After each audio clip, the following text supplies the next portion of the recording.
Good evening, y'all. Welcome to the Sports Corner with the Conn Man on the Sports Wave Network. I am your host, the Conn Man. And this evening I have with me a very special guest.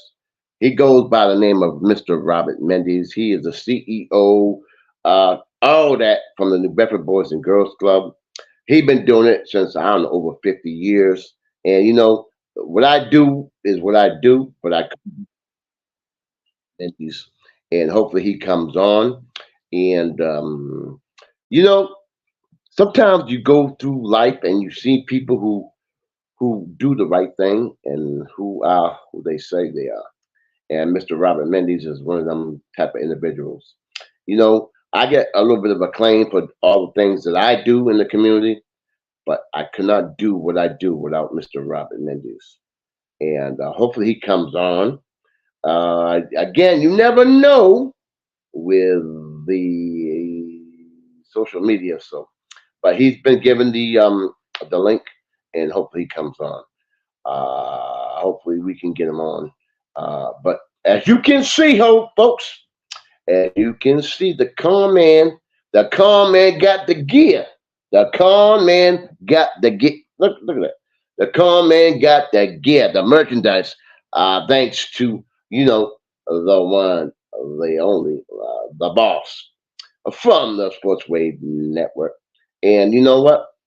I'm gonna tell you, folks. Right, what happened was I was doing my show, and what happened was I guess we had like a virtual meeting, and Jake Silver, by the way, is his name. And he said, Mike, what, can you hold off a little bit? I said, okay, cool. And he said, Mike, we're going to promote three shows. We're going to do 720, 2000, I guess that's what's called, with Key Williams and Coach Dante. We're going to do a wrestling show, and we're going to do your show. And we're going to give you your own brand. I'm like, what? Me? For real? So I was like, I don't know. Sure enough, he got a promo about the show that I do. And as you can see, I got the gear and we're getting some sales up there, y'all. We're doing the damn thing. So I'm looking forward to that. I think we got almost 10 sales so far. So just begun. The material is great. Jake and the crew did a great job. And with the network, I have a great staff. I got the one and only Key Williams, who without her, I could not even do this damn show. And Kuma Kane and Coach Dante and everything else. And excuse me, and I've been sick for 12 days. I ain't been healthy. I ain't been that good. And I do want to give my condolences to the Ponce family. We done lost another one. And as soon as I leave this show, I'm going to go see the family because, we done lost so many people recently. And I feel that it's my duty and to go by and see the family and offer my condolences. And, after experiencing what I feel was like a life death or life experience for 12 days, you kind of realize what you got and you realize what the pain others have suffered. Mr. Robert Mendes, hopefully will come on. Let me tell a little bit about Robert Mendes. Robert Mendes is the executive director of the New Bedford Boys and Girls Club here in New Bedford. Let me see. He'll tell you when he comes on, if he comes on. But Robbie was a young kid. I don't know the exact age. He'll tell you when he comes on, if he comes on. Like maybe 14, 13, something like that. And if I'm correct, he's still been there. And he's like almost 70 or older. Figure how many years he's been there. Representing the Boys and Girls Club and for the community. Robbie Mendes, I have so many things to say, and tonight was my night to give him his flowers, roses, whatever, because we have lost so many like role models in the community, and Robbie is on that Mount Rushmore of role models in the community. Robbie was a tremendous basketball player, one of the best shoes to ever come out of this area. one of the best officials, and he's had this distinction of, you know, running the Boys and Girls Club for so many goddamn years. And I think he's been a mentor to maybe over 4,000 kids, maybe more. I don't know. But I really want him to come on to give him his roses, his flowers. But Robbie's like one of the people who are laid back. But let me tell you a little something about Mr. Robert Mendes. You know, back in the day, you know, I was a young kid. Like I told you, I with pimples and didn't really want to speak that much because I wasn't that confident in myself. Although I was a good ball player, don't get me wrong. But anyway, so fast forward. Uh, after my collegiate career, I worked with the Peter Brittle organization, um, which was called the Monty Associates, and I worked with them for a long time. I ended up getting a position as a color commentator for UMass Dartmouth with WSAR, which was out of Fall River, Mass. Anyway, what happened was was informed that it was because of Peter Brittle that I got the job. I was kind of very upset. I thought I got it on my own. So we have this Cape Verdean parade every single year. And I was in the parade marching with the Department of Career years, which I recently retired like 4 years ago. And I remember walking by him, and he's like, "How you doing, Mike?" And I ignored him, totally ignored him, totally upset with him for what I thought he had done. So fast forward a little bit later on, he says, "Son, come by my house." So I went by his house. I'm still upset, highly. I was young. He said, "Mike, come here. Come." I sat on his kitchen table, and he opened up a scrapbook. And in that scrapbook was a picture of my dad, him, Mr. Albert Heltman, and a whole bunch of crew. They all were all dressed up, 1954, all dressed up like, you know what I'm saying? Like, I don't know. They was all dressed up. And I said, "Wow, man, what a great idea." I said, that was before I was born, before I was even thought of. So I went to the Boys and Girls Club. Mr. Robert Mendes, who hopefully will come on, was there. I said, "Rob, can I go take a picture with one of my, with the crew?" He said, "Yeah." I thought it was going to be 1 year. You heard me, y'all? 1 year.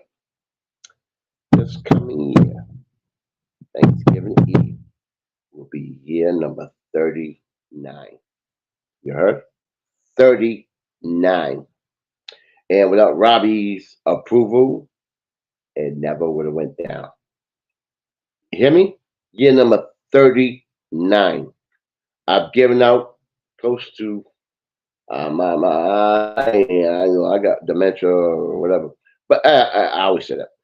I think I've given over 350 recognition awards, and the majority of them have been at the Boys and Girls Club, and that's what I do. I make this to recognize others. Although when you do stuff like that, you put yourself out there because, well, how come he didn't make the list, or how come she didn't make the list, or this, that, and the other. But you know something? I do it from my heart, and I believe it's not for me. I don't know who. I don't know. It's not. I don't think it's for me. But anyway, I've been honored to be able to give all these recognition awards. I've been honored to be blessed to have the friends that I have. I've been honored and blessed to be on this network who allow me to do what I do, which is kind of unusual because it's a sports network. I done had mediums, drug counselors, singers, boxers. I've done had everybody. And thanks to Jake Silver and Key Williams and Cool McCain and Coach Dante, they know that my shows, I want to make an impact. It's more to life than just sports.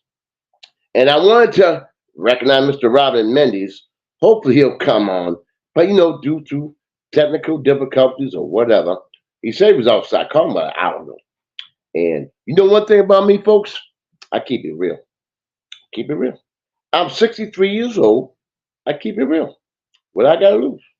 I'm just being honest. I know what I know. Ain't too many people know more about the NBA than me. I'm keeping it real. Um, I enjoy doing that, but I also enjoy doing things that make an impact on people's life. I've been following the NBA since I was 12 years old, so I can say what I say. Um, and I enjoy the game. I enjoy the way the things are going on right now, and I'm blessed to be able to do my own show. I'm blessed that Jake Silver took the time and the knowledge to believe in me and give me my own brand, as you can see, pretty nice, by the way. But anyway, I'm hoping Rob, and he said he was all set. He got the link, and well, I kind of had a little surprise for him. But okay, that's part one. Now there was an individual by the name of Manuel E. Costa Sr. Okay, I was like 12 years old, 13 years, no, a little older, and he would always come to Money Pop and teach me how to play the game. He was old. I'm like, yeah, all right, whatever. And then when I graduated from college, I'm at high school. I went to college, and my very first year, I sat the bench. I played like maybe, I don't know, 8 minutes.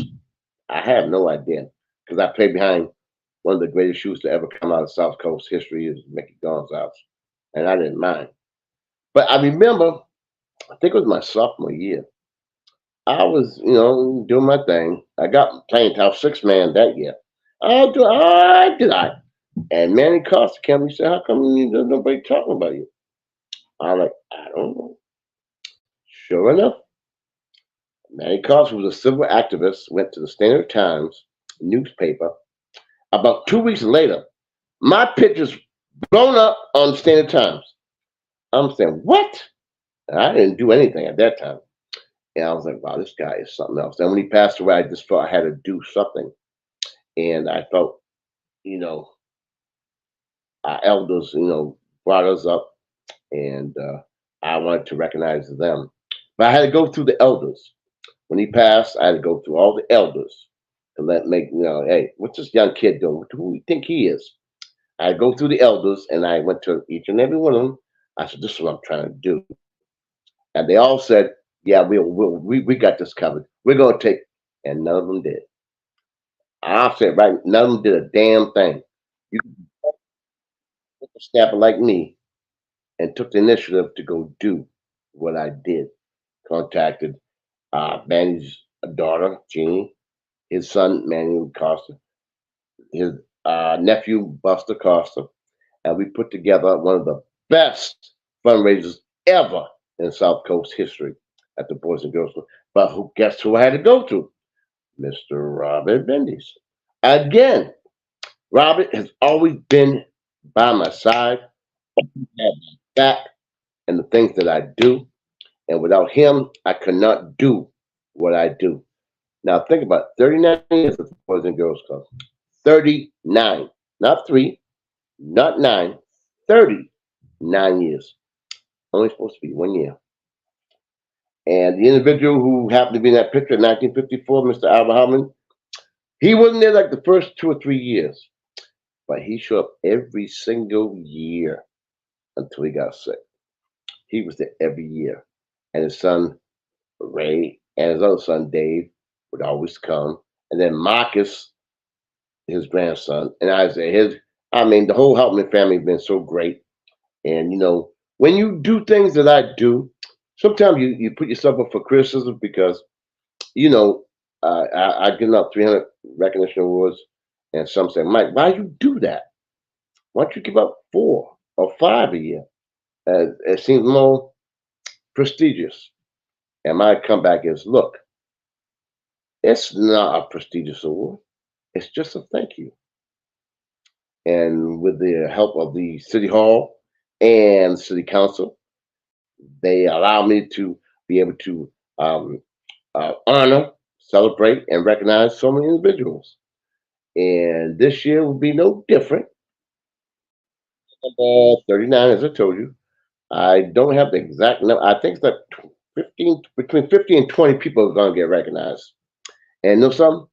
Sometimes you have a calling, and whether it may be music, whether it may be whatever it is that's in your heart. But I'm gonna tell y'all real quick, it's not from me. I don't know where. I don't know how, but I've been doing what I've been doing, and thanks to Mr. Robert Mendes, I have been allowed to do everything that I've done. And I wanted to give him his roses, flowers. He said he was coming on. I got the best producer, Key Williams, and I know he was sent the link, and hopefully he comes on. Sometimes things happen. We are dealing with social media as such, but until he comes on, because you guys know they usually come on. It just takes a little time. But I had a little thing. I'm not gonna say no names, but they were talking about Caitlin Clark and how she should be going. She was offered the what 5 million to go participate in the Big Three, whatever called, whatever. And I was like, nah, ain't happening. And not saying no names. They were like, yo, you gotta take that 5 billion. I'm like, first of all, the Big Three was designated, designed for retired NBA ball players, not for women who just graduated college. That's number one. And the residual effects of having Caitlin Clark play with them would be insurmountable because you're gonna pay her 5 million. I done played in the NBA 5, 10 years. You're gonna How do you think that's gonna affect? Second of all, she's not gonna play with men. Third of all, she's not gonna play 3-on-3. Fourth, she just got invited to the USA Olympic team. And if they keep going on through the NCAA women's, she's not going to have time to do it anyway. So anyway, but yeah, it was a big topic of discussion last night. Let me tell y'all something. Caitlin Clark is not playing in no goddamn Big Three. I don't care what you say. As you can see, I'm still sick. But she's going to allegedly get 5 million. She can make that off NIL. She can make that off endorsements. She's not gonna play in no damn 3-on-3 men's league, whatever you want to call it.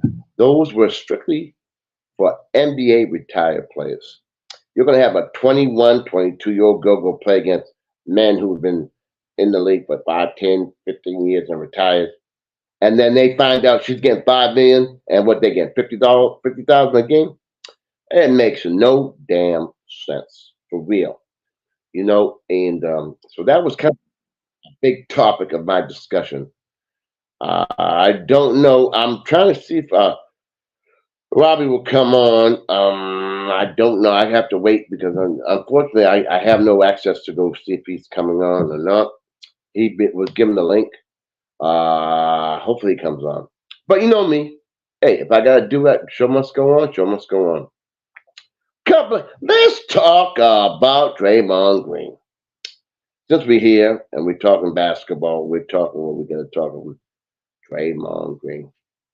Yeah, I know that man just got a 4 year,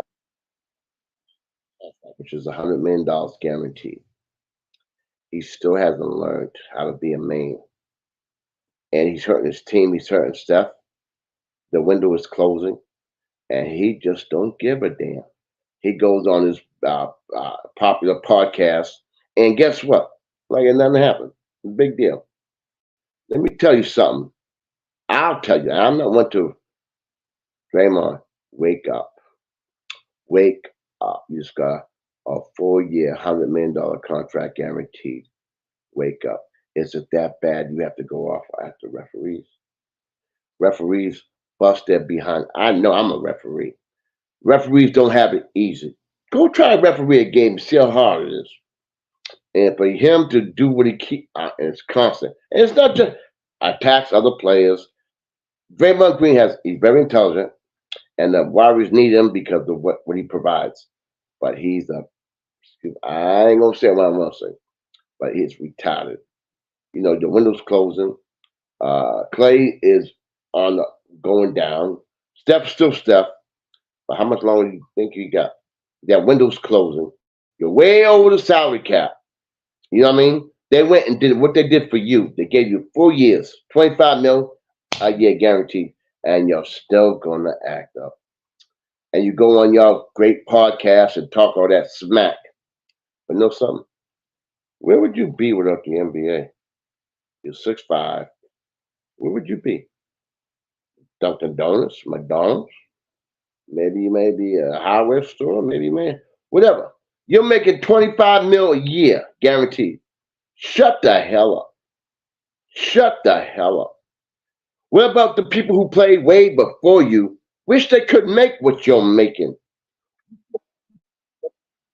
And you hear complaining about calls, this and that, threatening referees and referees make hey, officiating is a tough business. Think about it. You go referee every night. And you know what Key knows, and I hate when players keep complaining about every damn call. I hate it. I'm old school. Let me tell you something. I'm old school. When I play, you go in the hole, you go in the paint, you're going to get hit. Shut up and deal with it. You get a call, you do. You keep playing on to the whistle. That's the way I was brought up. You know what I'm saying? So I have a real problem with that. And so Draymond really, really, really upset. And then you got that guy from the Toronto allegedly betting on NBA. Really? Really? You're making all that money, and you got a bet on prop bets, whatever the hell they call prop bets, whatever. You know, the NBA, if you recall, NBA was so against gambling because Donnie, the referee who got blasted. But now, guess what? It's legal now. You can bet on prop bets. You can bet on what kind of underwear they wear. What kind of you can bet on any goddamn thing, and it's all because generating the money. And at the end of the day, it's all about the money. You know, I have a real problem with that per se.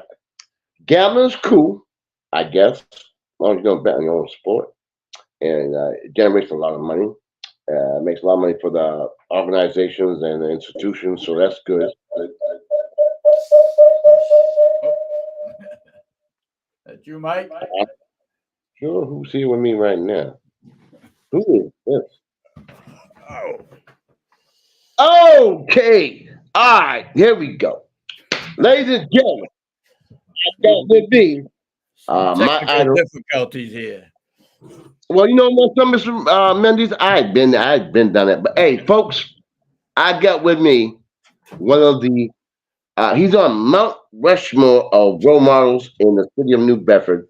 My man, Mr. Robert Mendes. Robert, thank you for coming on my show. Before you come on, I just wanted to let you know I gave my condolences to the Pons family. As we know, we done lost another one, and Yeah. we keep losing, and it's so sad. But I also want to talk about all the things you've done for me with the Manny Carter Memorial Basketball Fair for 13 years. And I went to you when I went and said, when Peter Brill brought me into his kitchen and opened up a book, a picture of my dad and Mr. Al Houtman and all that. I went to you. I said, Rob, can I take a picture for 1 year? And this year will be year number 39. And Robert, I thank you so much for allowing me to do that. You didn't have to. And it's just a testament to who you are and what you do and the type of person that you are. And as you can see, the network allows me to do kind of what I want to do. They know I'm crazy. I'm still crazy. But they allow me to do what I want to do. They gave me my own clothing line. You know what I'm saying? I'm good. But what I wanted to do, Rob, now that you're on, I'm thankful that you're on, is, what I've been doing within the last couple of months is giving people their flowers and their roses. And I'm not going to talk about what I've been trying to get you on the court. Your name, I'm not going to go there. But what I'm trying to do, Rob, is, I'm blessed to have what I have and the friends that I have and I guess the contacts that I have.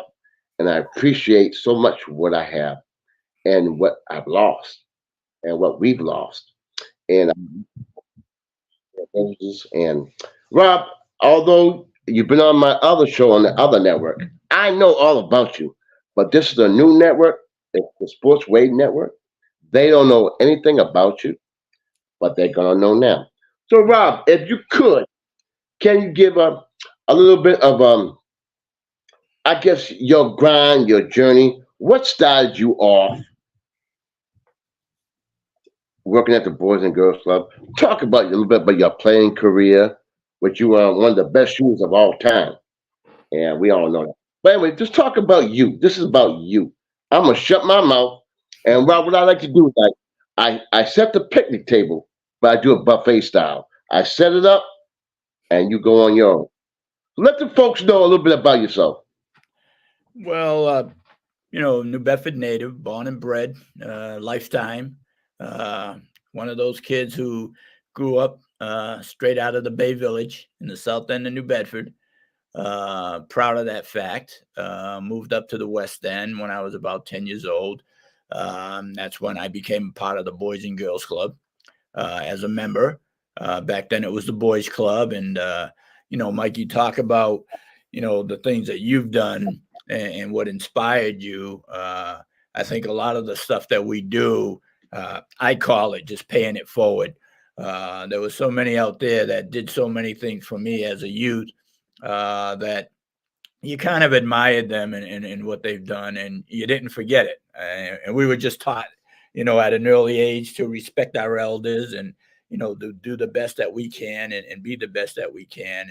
And basically, that's the way I tried to model my life. So, there were guys and I was listening earlier. I couldn't get on, but I could hear you uh, talking about people who kind of set the example. And for me too, it was guys like Ben Rose who started a lot of things out in for youth back then. Manny Costa was one. Peter Brito, uh, Dan Consaccio. Those were people who you kind of look up to, and you just try to emulate, what they did, and it was more of a my way of saying thanks for what they did, and not only for me, but a lot of my friends and guys like you, who we all grew up together. And those guys just basically, gave us opportunities to do things that we probably never would have. And fortunately or unfortunately, a lot of times it involved sports. I think with sports, it wasn't just playing the game. I think it was the people that you met while you played the game. I think you can understand too, as you and I and many people who out there who have played basketball or football or any sport. Let's just think of the people that we met while we played, and those are people we probably would have never met in our life. And today they're lifelong friends. So I think that's the key to it for me, seeing that and growing up, especially at the Boys and Girls Club. I got an opportunity to do a lot of things, play here at the club as a youth, um, get involved in putting some leagues, even when I was young, looking up to guys like Chet Travers, who was here at the Boys Club, and Bucky Vincent and Lenny Ramus. A lot of those guys, again, sort of paved the way for, guys like us to do what we do.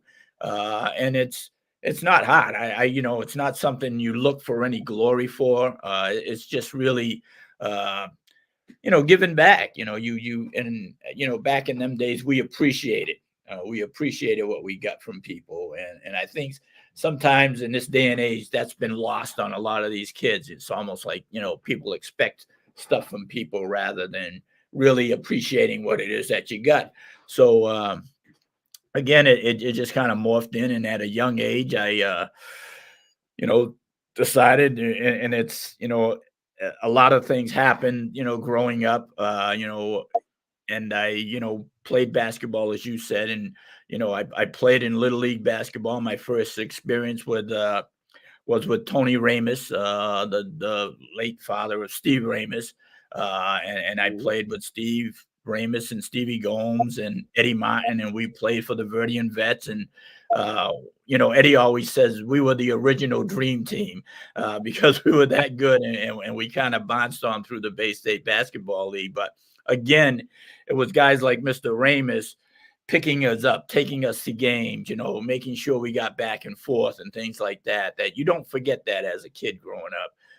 And you're appreciative of it. So, my trials as I moved forward was, I decided, yes, I wanted to go and play high school basketball. And again, I think it was uh, very, I guess, real and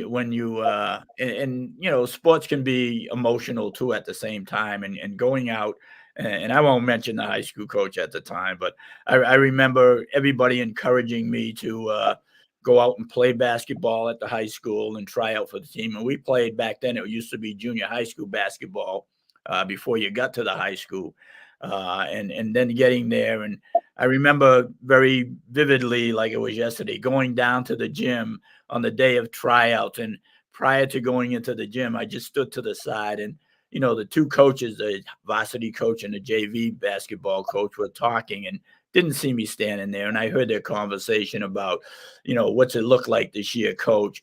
And I just heard the varsity coach said, look, I've got these 5 guys, these 6 guys, and that's all I'm playing this year. Nobody else. I don't care who comes out for the team. That's all that's going to play. And I looked at it and I says, wow, that's not very encouraging to try to go out and play and know that you're not going to get in the game. And no matter what. So, at that point, I made a decision. I said, I'm not down with that. I said, at least give somebody an opportunity to go prove themselves. But it seemed like this guy's mind was already made up, and I just kept on walking. I didn't even try out, just kept on moving, and then came back to the Boys and Girls Club and said, hey, something, unfortunately, I'm not going to do that. And it was my decision. When I look back at it, I kind of kicked myself in the butt, because I said, something, the best thing I could have done was probably, go out for the team and just sort of force that coach's hand to say, if I'm that good, you've got to play me. But, I made that decision. I don't, again, maybe a little bit of regret, but, I moved on from it.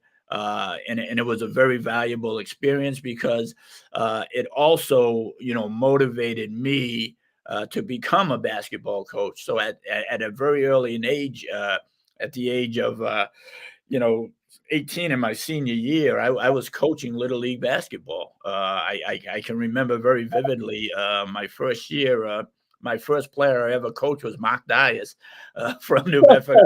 And, we ended up going on and winning a championship that first year in the Bay State Basketball League. And then from here, it just morphed on into what I didn't realize until I was listening to you talk prior to this, that, this year makes my 50th year of coaching youth basketball in the city of New Bedford. So it's been a long and grateful career. That started me, and that started my journey on here at the Boys and Girls Club, because once I did that, again, we practice at the Boys and Girls Club. An opportunity came by when Len Ramus became the executive director for me to become the gym director. I did that for 5 years. And then after that, I became the program director for another 5 years. And then after that, for the last 33 years, I've been the executive director here at the club. So it's been a long journey. But, like I say to everybody else, I've been here working probably about 43 years of my life. Prior to that, I was a member. So I've spent more than 3/4 of my life in the Boys and Girls Club. And a lot of people talk about it as a job. And, everybody always said, something, if you love what you do, then it's not work. So I always look like I haven't worked in the last 43 years, because I really love what I'm doing here. Wow, that's phenomenal. Now, Rob, let me hit you because you know me, I keep it real. We have a lot of parents who are on a network who have kids, and a lot of people who watch the show have kids. And a couple of things. Number one, you still make it a point to coach after all the. I'm so sick. After all the responsibilities you have as executive director, you make it a point to coach damn kids. To me, that is amazing. You don't have to. You're not asked to, but you take the time to instill in these kids and give them a role model that they can look up to.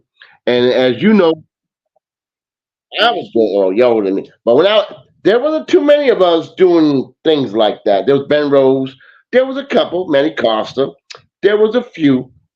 And what made you decide to say, hey, look, they looked up Bucky Benz. What made you decide, look, it's my turn. let me do something.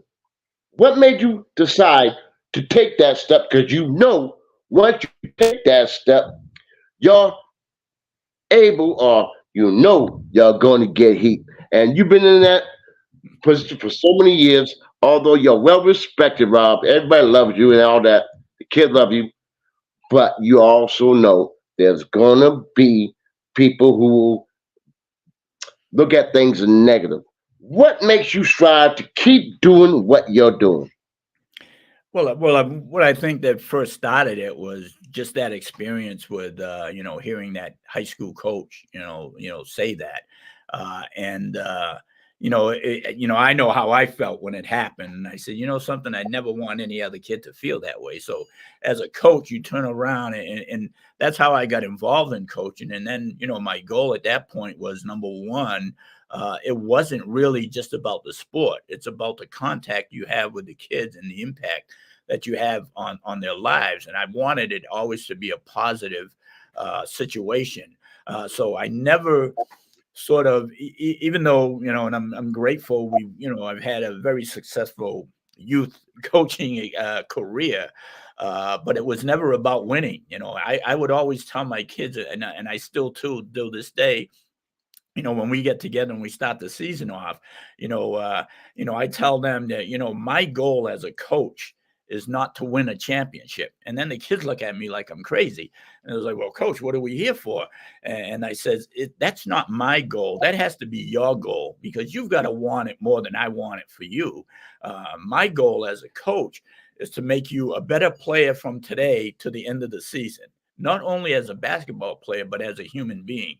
And so you have to, instill not only the skills of the game, but the skills of life about respect and teamwork and things that nature and making sacrifices and going the little extra yard if you want to be better. And you can't judge yourself uh, or try to be somebody that you're not as a player. You've only can do what you can do. I know a lot of kids try to compare themselves to one another, which sometimes isn't fair to that kid. And then unfortunately, you've got some parents who try to do the same thing and make their kid, they want them to be better than Joe, and let your child to be that. And something I always tell the kids, my job is to teach the fundamentals of the game and the fundamentals of life. But you always got to remember those three letters in the beginning of fundamentals, and that is fun.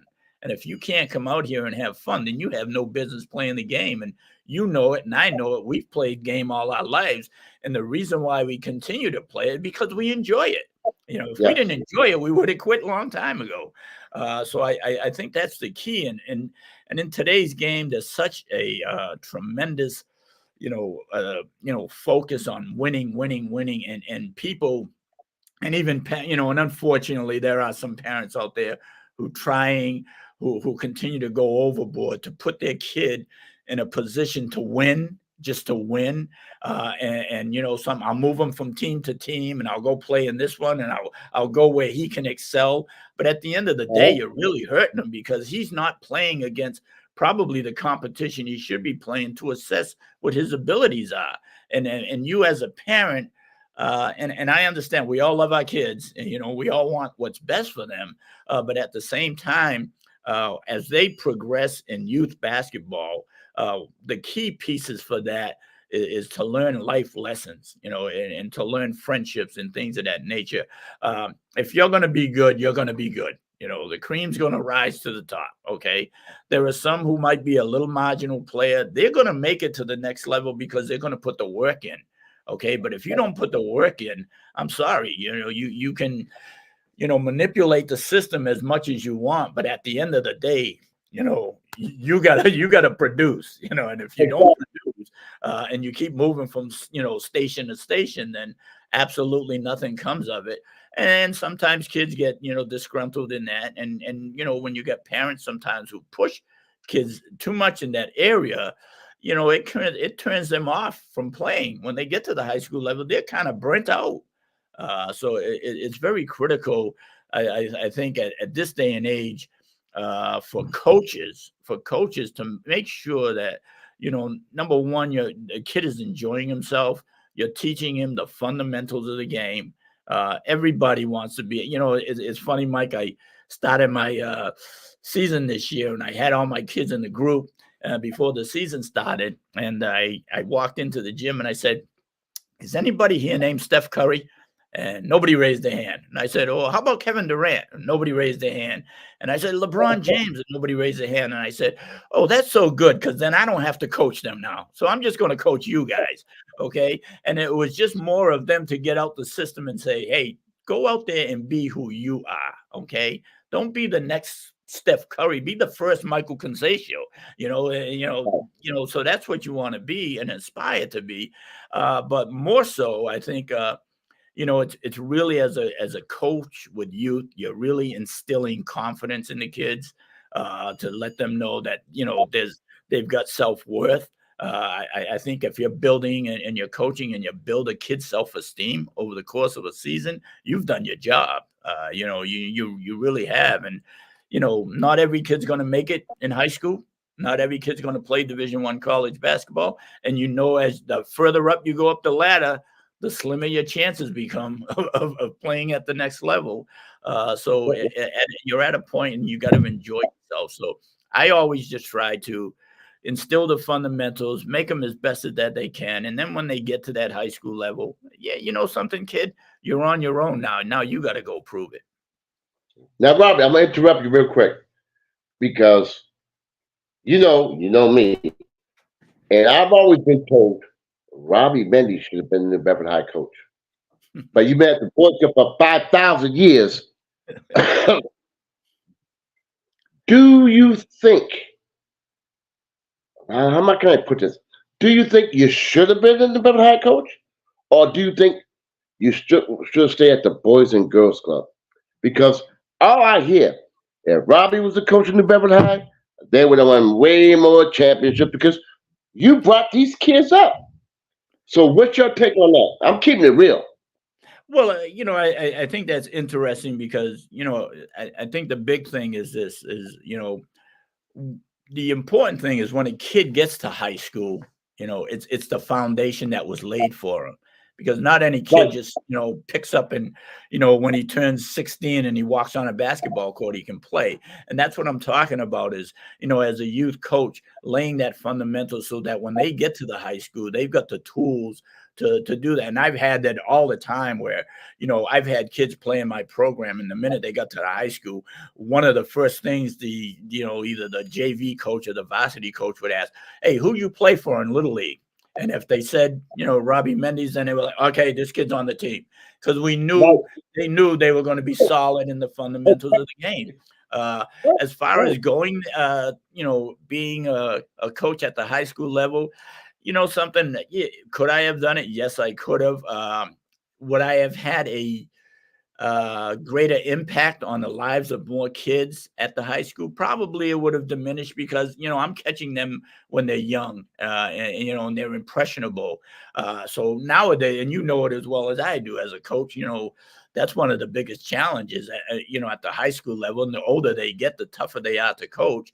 I think what's bode well for me is when you're getting a kid, when he's 7 or 8 years old, and you're molding him for 2 or 3 years, you've not only built up his basketball skills, but you've also built up his life skills, and the respect that and that's where I kind of love it more because the respect that you have earned, and you've got to earn it from kids that I've earned, and how they give it back to me. And that's kind of a testament of, I say, that's my success. When I know a kid respects me, I've done my job.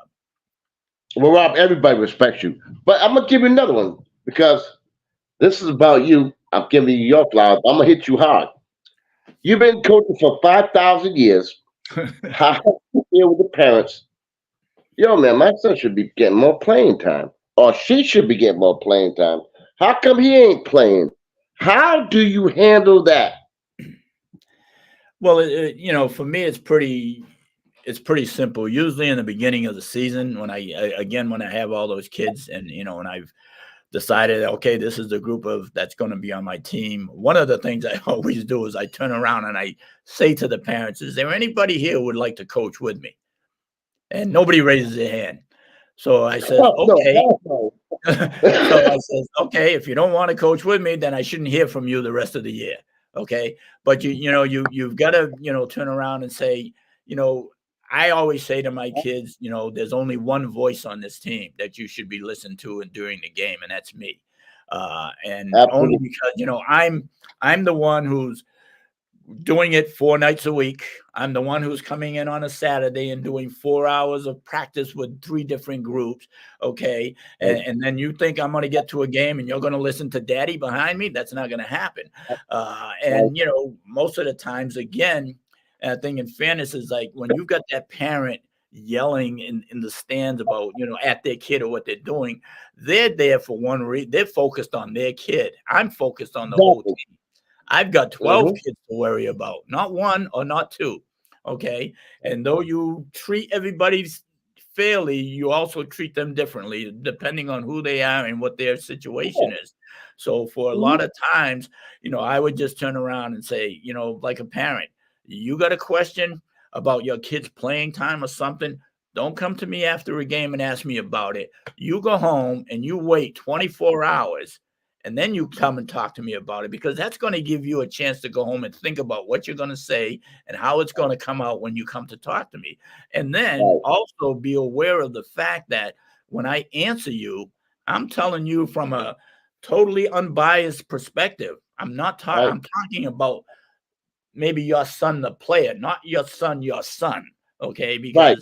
Because, okay, yeah, he made a mistake, but so what? So did Johnny, and so did, and I'm like, you can't do that. So I think you set the boundaries. And what I normally tell my parents is, in the beginning of the season, this is what I'm about. Okay, we're going to learn how to do this. We're going to learn how to do that. We're going to do this and put it all into the realm of a team effort. And that's my goal. So what I'm going to do right now before the season even starts. So if you're not on board, here's a chance to take your kid and go somewhere else because this is the way I'm going Right. to do this. And if you're telling me, yes, you're on board, then I don't want to hear it the rest of the season. And I, really have been very, very fortunate with the kids because I think I send that message because I don't have I have very, very little interference. I just remember one time that, a kid was playing and I'm watching him and his father's telling him what to do. I'm calling timeout and I'm telling this play for this to go over here. And the father's telling the kid to go to the total opposite side of the court because he wants his kid to get the ball. And the kid does it. Right. Right. So I yank him out of the game and he's sitting down and he goes, Coach, and I says, you're not listening. So he looks at me and he says, hey, coach, when am I going back in? And I said, well, go ask your father. And so he turns around and he goes, well, my father can't put me back in the game. And I said, exactly. So he shouldn't be coaching you from behind there either. And that ended that Exactly. from that point on. Another thing, folks, I'm gonna tell you about this man's character. Now, here in New Bedford, what we do is we have a annual Cape Verdean Independence Day parade. We have basketball shootouts. Got people all over the country come in from New Bedford who have gone and lived elsewhere, come in and Robbie knows. I've been on the mic for goddamn near 30 years talking smack. And I would always be on the mic or always be there. And Robbie would come up the stairs and he would just sit. He still does it against the wall while everybody else is socializing, having a few beverages, alcoholic, whatever. Robbie would just sit back and just chill and watch. And you know what I gathered from that, Rob? You're true to what you gotta do. You really are who you are. Because Robbie could have been out there drinking like everybody else. He could have been doing what everybody else was doing. That's not Robbie. Robbie knew what his mission was, and he set the standard and he set the bar. He knew, or I think he was out there drinking. What example is that setting to the kids when he got to go back to the boys' club and do what he does? And to me, because we all know who was down at that corner, we know that you were true to your word, and I give you the utmost respect for that. to do. You not only talk the talk, you walk the walk. And I saw that with my own eyes years, years and years and years. And you know how much I love you and what you've done for me to allow me to do the Manny Costa. 39 years coming up on the annual Thanksgiving Eve, in remembrance of my dad and all that. So I mean, I can't thank you enough, and that's why I wanted you on the show. But Rob, the reason why I've had Dr. David Spencer, I've had musicians, boxers. I want people to come on who can make an impact, and that's why I needed you to come on my show. We have a lot of people who have kids, like I said, a lot of youth watching the show, and I want you to try to make an impact on the youth. Now, unfortunately, or fortunately, our show is not necessarily local. Philadelphia, North Carolina, San Diego, it's all over. But I want you, and that's why I really wanted you on the show, Rob. Not because we all know that. I wanted you to give a kind of a message to make an impact. Like Dr. David Spencer made a great impact when he came on. I would like you to, those people who are viewing, they may not see it now because people don't watch it live. But you know, I'm gonna post it, and it's gonna be all over. And I promoted it so much because I knew what type of person you are and what you've done for so many damn years. And it's a true testament to you, your family, and I just want you to get your roses, your props. But I know how you are, and I know you can make way more of an impact than I can because you're doing it, you're living it, you've done it. So, Rob, we got about maybe like 5 minutes left. I know you're a busy man. Can you please let the viewers know something that it could impact the youth, the parents, maybe give some knowledge to the parents, the youth, or anything with your all your 95 years of experience? Can you do that for me? Sure. First of all, Mike, and I hate to be corny, but you got to use the old adage: "It takes a village to raise a child." I do what I do, but I'm also well aware of the importance of other people in the community who are doing things. So those things come collectively, and we all do something in our own little way. And whether it's giving out recognition to people, which is truly deserved. And you talked about, those who will always criticize you. There's always going to be a critic out there, no matter what we do, no matter what goes down. Somebody's always got an opinion. But I think those who as I call working in the trenches, who will continuously do it, don't allow people to let that deter them from keep going on what they're doing. I think that makes a difference.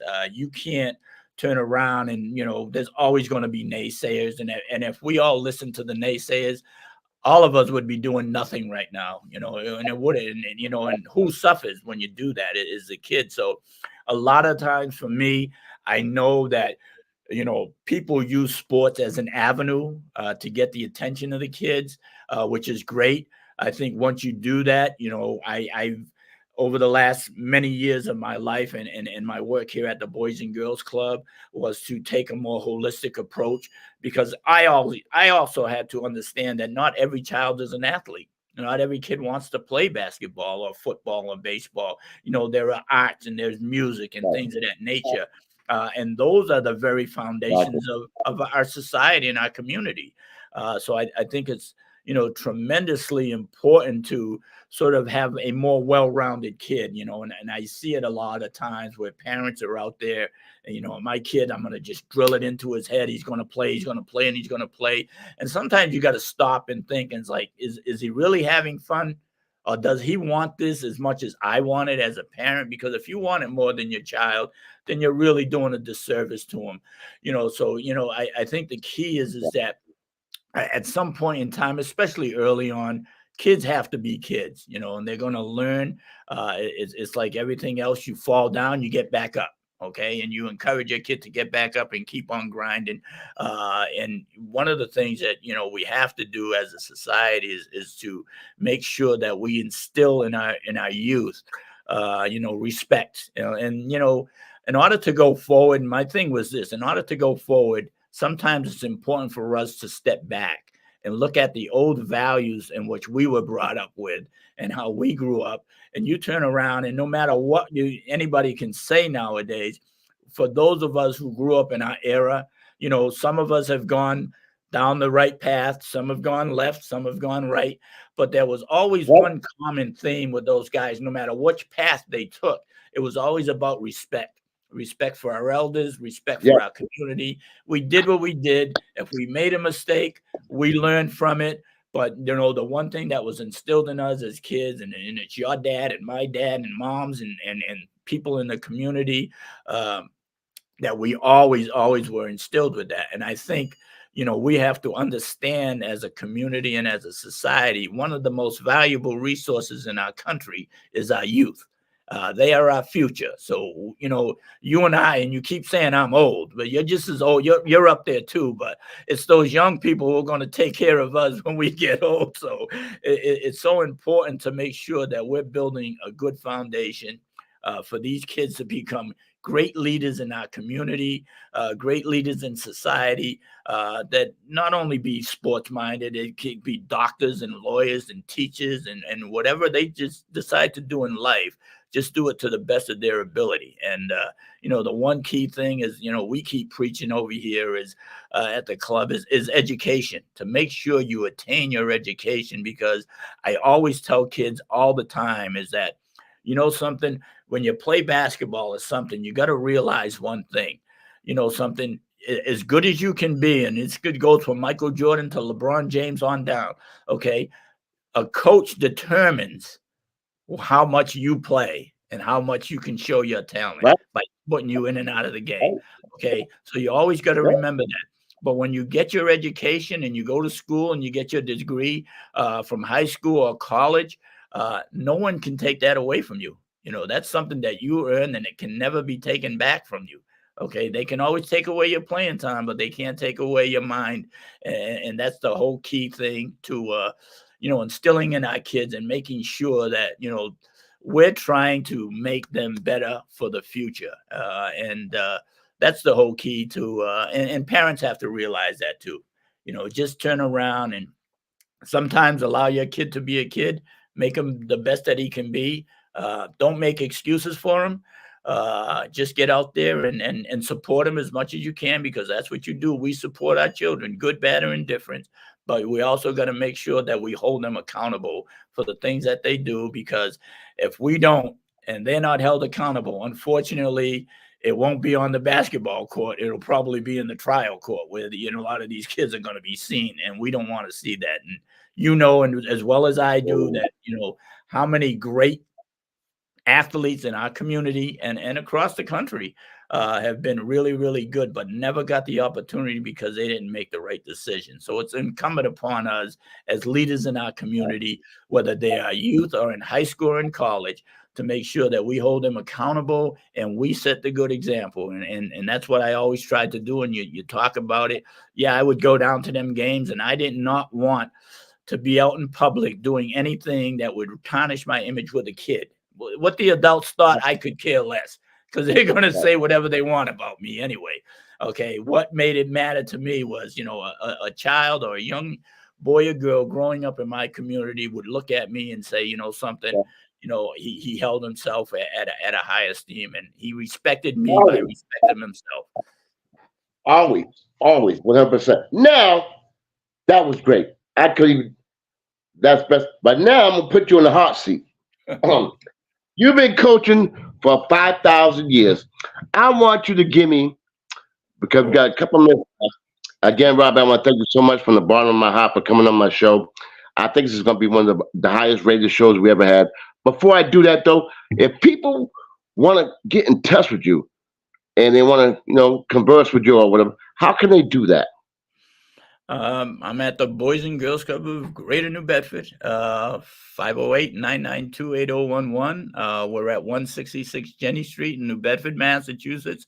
And as I tell you and anybody else, The one thing about me, you don't have to make an appointment. You can just walk right in, and at any time that we're open and come in, and if I'm in the building, I'm going to sit down and meet with you. I'd love to give you a tour of the facility, talk about anything you want to do, and if I can help, and my organization can help in anything that's going to benefit our kids in our community, then my doors are always open. We just talk about a simple thing about an annual picture every year.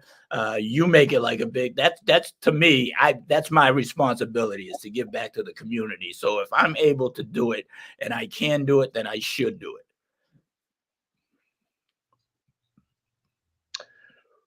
Ooh, that's deep. That's deep. Well, again, Robbie, thank you for everything you've done for me. I get a little bit of recognition, negative, whatever, because of what I do, but I couldn't do whatever I do without you. I just want you to know that from the bottom of my heart. But now I got to put you on the hot seat. Who was the, since we only got a couple minutes, who was the best players you ever played with, against, and who was the best players you coached or coached against? Wow. Have a good day on that. Wow. I mean, locally, as far as playing with guys like Stevie Gomes, Stevie Ramus, Eddie Martin was a phenomenal. Eddie was a phenomenal Yep. basketball player. I'm going. And I know you hate to start saying things because you're going to forget a name or something like that. But Eric Brito, yourself.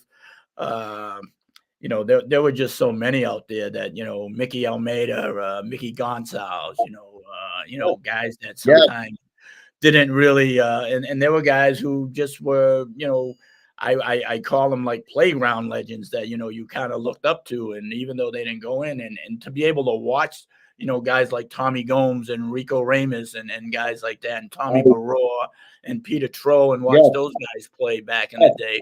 Was a joy to see. You remember them games up at Buttonwood Park in the summer leagues, and those were it was a packed house, and some of the greatest talent. One that always Yep. sticks out in my mind was just tremendous was Keith Francis, who maybe not had the Yep. basketball skills, but there was nobody more determined to play basketball and at a higher level than Keith and his brother Kenny, and so many more. The guys that I've had the opportunity to coach. Mark Dias obviously was the first one for me to do it. But he was a phenomenal player. Again, Billy Houtman, I'm looking back at Johnny Sylvia and some of these guys that, Yep. have played for me. Till this day, I had, the young lady who's now going to the University of Miami, and Anae Adams, who was a 3-time Gatorade Player of the Year. And, here I had this young girl when she was 7 years old running around, didn't know which way to go. And, after 3 or 4 years, helped, be a small part of honing her skills. But, there were just so many, some to learn and play against. Some of the greatest that I look at was, the one that always comes to mind, and he was just a tremendous basketball player, and somebody who I have great admiration as a player was Bobby Duwat, who I think a lot of people didn't give, enough credit to. I thought Bobby was one of the most phenomenal players to come out of New Bedford. Yeah. And again, you start naming names, and it, Mike, because you've done your top 50 list, and I'm going to say, Hey, we gotta go there. We gotta I'm go there. going to catch some heck because I didn't mention somebody, so that's why I don't want to really mention many names, but but that's it, and like that again, it's my opinion, and we can go from there, but yeah, I've seen some real great players, and I've been fortunate to see a lot of great players. And some of the things is that you have them when they're young, and whether you're playing against them, you got Marcus Wills, you got Jeffrey Clark who played. There was kids like Billy Eccles and things like that. A lot of the Sean Bedoin was another one. That was a good player. Scott Fournier. A lot of these kids that went on and played, and even some from out of the area. You had Mike and Chris Herron, who when youth we'd go up to Fall River and play against those guys, and they were phenomenal. And but again, too many to mention. But and if I missed anybody, trust and believe it wasn't on purpose. But again, it's been a joy for me to be able to have the health and longevity to be able to coach, for so long and touch so many lives. And it really wasn't about, who made it to the NBA or who did it there. It was just, the time and the respect that I had with with the kids that I were able to coach. And at the end of the day, it was really the most important thing was the friendships that we developed as a coach and a player, and with their families and with their parents that go on till this day. Robbie, I'm gonna ask you one more, well, two more. One thing I'm gonna say. First of all, one of your best friends in the world told me to tell you he's gonna beat your ass in golf. That would be Byron Costa. He talked to me last night from So the that ain't Philippines. gonna So happen. I just let you know because we're gonna be watching this because I'm sending it to him. And number two, okay, after you retire, whatever that is, and you reflect, what are you gonna reflect upon? What? Because I want people to get a sense. Because sometimes we don't look in the mirror after you've done what you've done, and you really can't do much more because you've done everything. When your time is done, when you feel that it's not, it's a job, like you said, and you say, "Look, I had enough." When you sit back and look at all the people that you mentored, all the people that you touched, what, I guess I kind of want to end it with this. What is it that you're gonna feel, if I can make sense? What what's gonna be your take? Okay, yeah, I did this for so many. What are you gonna take for all them kids? I said 4,000, might be 8,000. All them kids that you mentored that respect you and all the things you've accomplished in your life. What do you think you would say about you?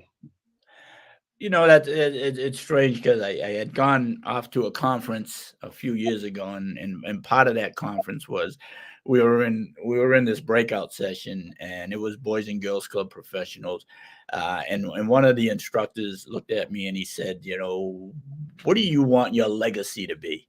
And and I never, to be totally honest with you, and probably until this day, I never thought about it. I said, because something, it's really not, I get the gratification of what I've been able to impart upon kids, and some who have sometimes came from some difficult situations, and you were just able to help them, whether Mm, even if it wasn't sports, it was getting them a meal, or getting them some clothes on their back, or helping them with some difficult situations at home. So when I look back at it, and I've never been one to for praise or recognition or accomplishments. I always say I've done what I've done because and I reflect back to a very good friend who also did this for many years of his life, and that was Toy Forts. And Toy, through Tonka's Tumblers, all the years that he's done, and he's worked with that, and God rest his soul. I would always see Toy, and I'd say, and he would always ask me that. We would always ask each other the same question. He'd say, "Robbie, how many more years you going?" And I said, "Well, Toy, how many more years are you going?" And then he right, would say, right, right. "I'm going to keep on doing it until somebody else takes over." And he says, "But something, if you don't do it, then who will?" So, when I talk about a legacy, I would just like to think that I've imparted, some support and wisdom upon a lot of young people's life that hopefully has impacted them in a great way. And I think what we don't realize is sometimes it's the little things that you do that you don't even realize as a person that makes an impact on some kid's life. And I just hope and pray that people see that, and kind of respect the fact that I can say this, that I never stopped trying to impact a kid in a positive way, and I never will. So when we talk about retirement, I don't know when that's going to happen. I keep saying tomorrow, but then some other kid comes along and I say, I can't let this kid go, we went back to the grindstone. So I'll probably be here forever until they drag me out of here. But, as far as a Wow. legacy, I'd like to say I made an impact on my community, and hopefully it was a positive one. Well, you did. And I'm going to say one name, and I don't even want to bring it up. I'm going to say one name that I know for a fact that you impacted greatly. I'm going to say his name. We don't have enough time to go into it further. Maybe you can come on again and talk about it. I'm going to say his name, Jordan Todman. I'm going to rest my case. He came to Boys Club with holes in his sneakers. I remember because I refereed. I know the impact you made on him. He was a great kid. He's a great man nowadays, and that's somebody that's a true story of sort of making it and with perseverance. And I remember Jordan, when he was young and nobody knew him as a football star, and him playing, like you said, basketball for me, coming in, and sometimes your home life wasn't the best, and I remember just Maggie really staying on this kid to the point where, we had a rule, if you didn't come to practice, you weren't playing that week. Right. So Jordan, it was kind of tough making it to practice. And, so there were Mhm. times where his grandmother lived 2 blocks away from the Boys and Girls Club. And on Fridays, I would always tell him, go sleep at your grandmother's tonight, because that way you're going to make it to practice on Saturday on Right. time. Otherwise, you're not Right. playing that week. But and there were times where he got it to that point where somebody believed in him, somebody trusted him, and gave him some care. And I can remember this kid in 2 feet of snow riding his bike to practice so he could make it during the week, so he could play during the week. But that had such a great impact on his life growing up. Just somebody who cared, and I like to think I was that person. You was. And guess what, folks? For those of you who don't know, I think he had a 7 or 8 year career in the NFL. I Yeah. think close to that anyway. And then what he never forgot where he came from. But I distinctly remember because Rob hired me to referee at the Boys and Girls Club, and I remember this kid walking in, and he had holes in his sneakers, and it was tough. And Rob was there. That's just a minor example. He's been there for, but that is something I'm going to tell you what impact this guy has made on uh so many people in uh MT.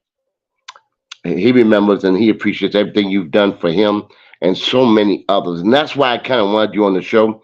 And you more than represented who you are and what the Boys and Girls Club represent.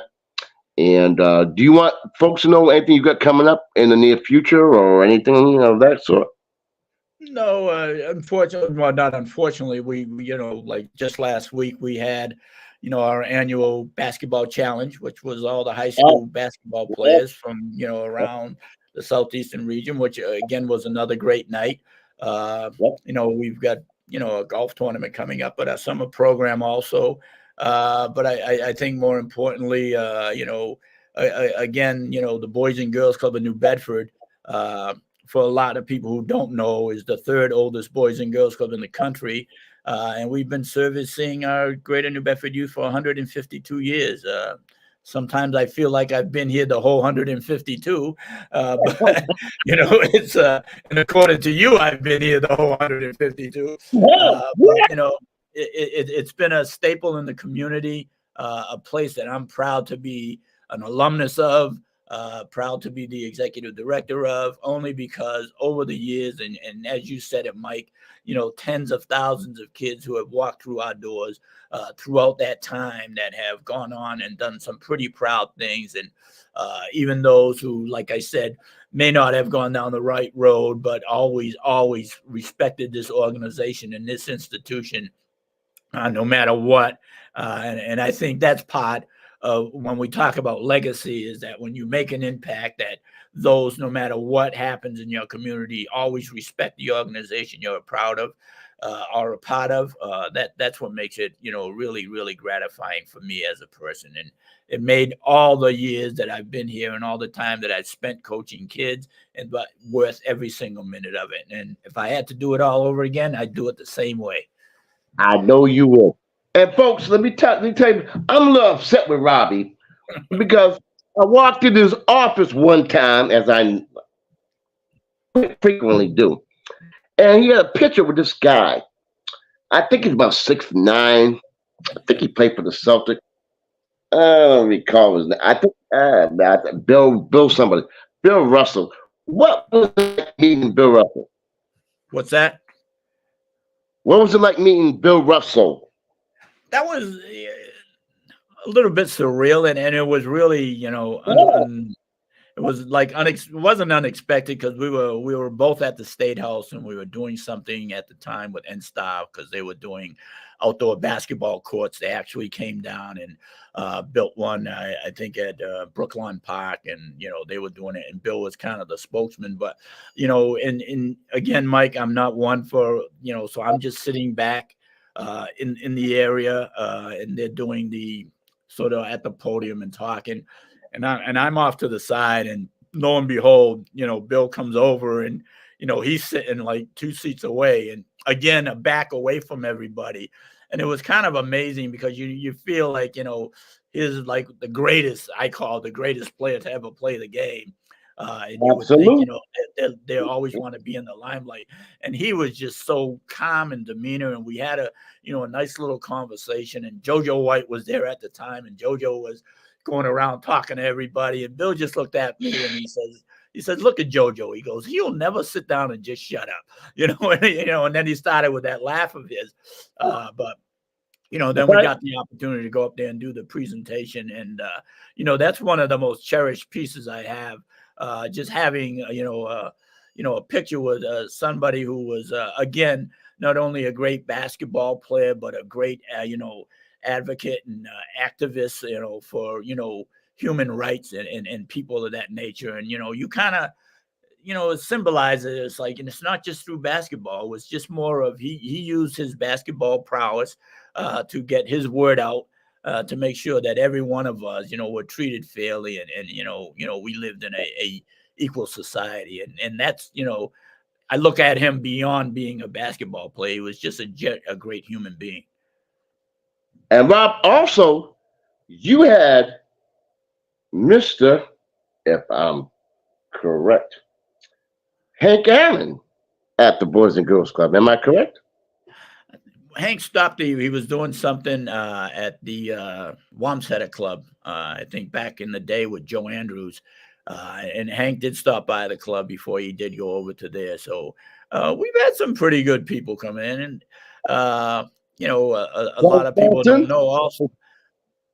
A lot of people don't know also is that, the owner of the Golden State Warriors, Joe Lacob, Yeah. was a member of this Boys and Girls Club in New Bedford. And that's what inspired him to buy a team, was when he walked into the club. So, we've got a lot of people who, have gone on and done great things. And it's not just about those who are in the limelight. I'm proud of, people have come through this door that are now doctors and they're lawyers, or they're educators in the schools, things of that nature. And the greatest thing is that, they didn't forget where they came from. And it's those people and people like you who know, what it took to come up in the community, who was around to help you when you needed it most. And by doing that, like yourself, a lot of them give back, and they give back. And that's what it's all. It's just paying it forward. And that's all I'm doing, is paying it forward for all those who have done for me when I was young. And Rob, you've done it better than damn near everybody I know. That's why you're on Mount Rushmore. In ending, is there anything that you want to bestow on the audience? Is there anything you want to say before we got to go? And again, I want to thank you so much for coming on my show. And best believe this will be seen all over. So, if there's anything you want to relay, maybe I didn't ask, or maybe something you wanted to say that maybe I didn't bring up or anything of that nature? Well, first of all, thanks to you for having this opportunity and this platform to put the word out and to step up and highlight those in your community that have made an impact. So it's just not New Bedford. In your you know podcast here, you're spreading it out, and it's just informing other communities that it's not just in Philadelphia or so. This is what goes on across the country, and even in our own little niche here in New Bedford. We're making an impact, and it can happen. If it can happen here, it can happen anywhere else. So, you've been somebody who's put a lot of time and effort in this, and you're always over here and get on your podcast and talking about giving everybody their flowers. One day we're going to have a podcast to give Mike his flowers, because it's truly deserved. And when you look at a lot of the people that you have gone out and recognized and made aware of what they've done, that normally wouldn't have happened, I think is tremendous. And you should be commended for that, and be proud. And something that's your legacy of turning around and making sure that those who deserve what they got, you recognize them, and just keep doing what you're doing. I know it's not easy. People are always going to criticize, but like I said, if we listen to them, then nothing would get done. So look at it that way. We're doing it, and we're getting it done. And thank you, Rob. But it's people like you that inspire me. And now that I lost my hero, Mr. Peter Brittle, you are, and Manny Coster, and I was blessed to be born to be able to meet and see all these people in action, civil activists fighting for us when no one else did. My cousin Poppy Grace, all these people. And Rob, it's not from me. I don't know where it comes from, but I just feel it's my mission to recognize, just to say thank you. Just to say thank you. And something, it may not be much, but sometimes, and people don't want it, don't need it. They do what they do because it's from their heart. But it's just to say thank you. That's all. But again, Rob, thank you so much for coming to the show. And I'm almost in tears. But anyway, folks, I want to thank y'all for tuning in to Sports Corner with the Conn Man on the Sports Wave Network. I want to thank my producer, Key Williams, Kuma Kane, and Coach Dante for allowing me to have the platform that I have, that I can recognize my own people in my own hometown, New Bedford. And best believe I'm still going to be doing the NBA, talking smack like I always do. But it's nice to get back home and do what I do, because I love my people. And like Robbie said, it takes a village. I had a village, and I want to bring that village to you all. So thank you guys for tuning in. Please tune in again next Friday, and continued blessings, and God bless you. Robbie, thank you so much. I'm going to hit you up soon. We're going to go out for lunch. We're going to do something. But thank you, Robbie. Right. God bless you. Thank you so much. Y'all have a great night. God bless. Thank you, Rob.